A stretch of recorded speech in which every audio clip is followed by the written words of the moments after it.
एक बहुत ही मशहूर कहानी आप सुने होंगे। कहानी में ये दर्शाया गया था पात्रों के माध्यम से कि एक राजा है और राजा का जो प्राण है वो 7 समंदर पार एक मैना है, मैना में बसता था।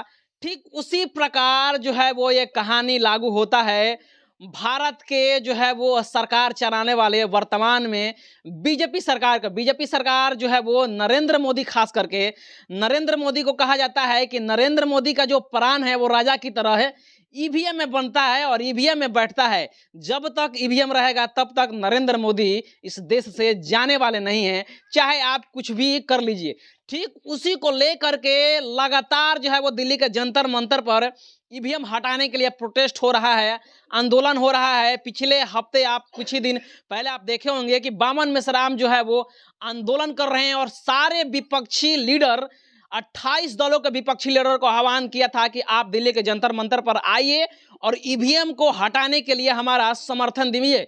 तो उसी तरह से बहुत ही फेमस चेहरा जो है वो बामन मेश्राम के साथ दिल्ली के जंतर मंतर पर गया था और बहुत बड़ा दिल्ली के जंतर मंतर पर जैन सैलाब उमड़ा था और ईवीएम को हटाने के लिए चुनाव आयोग का घेराव भी किया गया था। बामन मेश्राम से एक बार फिर से डेट निर्धारित कर दिए, 19 फरवरी को जो है वो कह रहे हैं कि एक बार फिर से ईवीएम हटाने के लिए चुनाव आयोग का घेराव किया जाएगा। और इन विगत दिनों में जो है वो चुनाव आयोग कुछ प्रक्रिया नहीं देता है तो आप समझ लीजिए कि ईवीएम को जबरदस्ती फोड़ा जाएगा और हटाने के लिए बाध्य किया जाएगा। आप ईवीएम से रिलेटेड कोई भी वीडियो देख रहे हैं तो वीडियो के नीचे में बहुत बड़ा लंबा चौड़ा जो है वो डिस्क्रिप्शन चुनाव आयोग दे रहा है। आप उसको पढ़ने में ही लग रहा है कि एक साल निकल जाएगा, इतना बड़ा डिस्क्रिप्शन।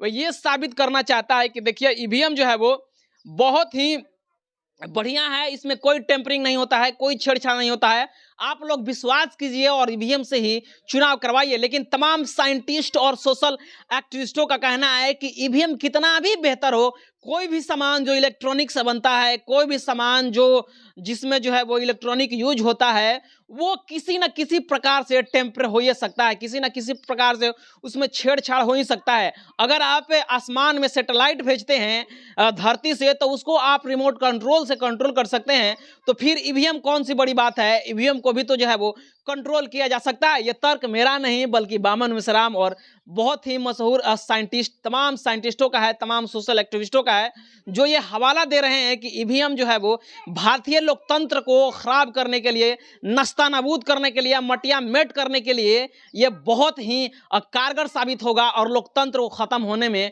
कोई भी देर नहीं रहेगा। जब तक जो है वो विपक्षी दलों का भी कहना है कि जब तक ईवीएम रहेगा तब तक जो है वो बीजेपी सरकार को इस देश से आप उखाड़ नहीं फेंक सकते हैं। आप लिख कर ले लीजिए, आप कुछ भी कर लीजिए। और चंद्रशेखर आजाद जी भी, हमारे मिर्चो पर आजाद समाज पार्टी के राष्ट्रीय अध्यक्ष चंद्रशेखर आजाद जी ये आह्वान किए हैं कि हम भी ईवीएम को हटाने के लिए पूरे देश भर में आंदोलन करेंगे। बामन मेश्राम, बामसेप के राष्ट्रीय अध्यक्ष बामन मेश्राम भी तो बहुत पहले से ही ईवीएम को हटाने के लिए आह्वान किए हैं और आंदोलन आए दिन आंदोलन करते रहते हैं। और बीएसपी सुप्रीमो बहन कुमारी मायावती जो बीएसपी के राष्ट्रीय अध्यक्ष हैं, वो तो बहुत पहले ही कह चुकी हैं कि ईवीएम रहेगा तब तक जो है वो बीजेपी को आप नहीं हटा सकती हैं। तो एक दल जो है वो ये कह रहा है कि नहीं, ईवीएम खड़ा है, ईवीएम सही है, ईवीएम जो है वो उसमें कोई टेम्परिंग नहीं होता है। वहीं दूसरा धारा जो कह रहा है, बहुत बड़ा धारा, जो लोकतंत्र में विश्वास करता है, संविधान में विश्वास करता है और ये चाहता है कि बैलेट पेपर से चुनाव हो, वो कह रहा है कि ईवीएम जब तक रहेगा तब तक लोकतंत्र जो है वो सुरक्षित नहीं रहेगा। आप वोट डालिए किस में और चल जाएगा किस में, इसलिए ईवीएम को हटाना बहुत ही जरूरी है। तो तमाम लोग जो है वो एक प्लेटफॉर्म पे आकर के ईवीएम को हटाने के लिए आंदोलन कर रहे हैं, प्रोटेस्ट कर रहे हैं, जिसमें Bhim army chief Azad Samaj party के राष्ट्रीय अध्यक्ष चंद्रशेखर आजाद जी शामिल हैं, बामन मेश्राम जी भी शामिल है, बामसेप के राष्ट्रीय अध्यक्ष बामन मेश्राम जी हैं वो भी शामिल है, बहुजन समाज पार्टी के राष्ट्रीय अध्यक्षा जो है वो बहन कुमारी मायावती वो भी शामिल है ईवीएम को हटाने के लिए। तमाम लोग जो है वो एक प्लेटफॉर्म पे आकर के ईवीएम को हटाने के लिए ये जो है वो आंदोलन कर रहे हैं, चैलेंज एक्सेप्ट कर रहे हैं। लेकिन आपको मैं ये बता दूं कि एक धड़ा एक ऐसा है जो ये कह रहा है कि ईवीएम नहीं हटेगा। ये जो है वो लोकसभा से पारित हुआ है।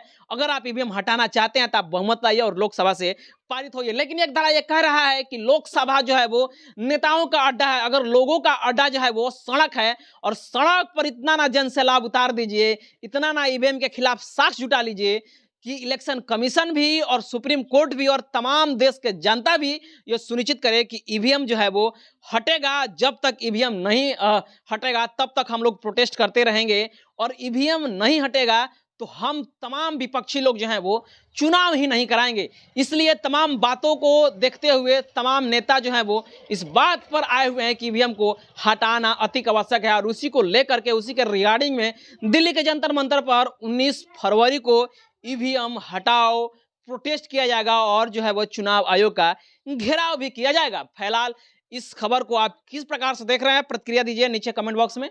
अगर आप हमारे चैनल पर पहली बार आए हैं तो चैनल को सब्सक्राइब करें, वीडियो को लाइक करें, शेयर करें।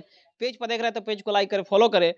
और आप हमारे वीडियो देख रहे हैं तो इसके लिए बहुत बहुत धन्यवाद। Thank you very much.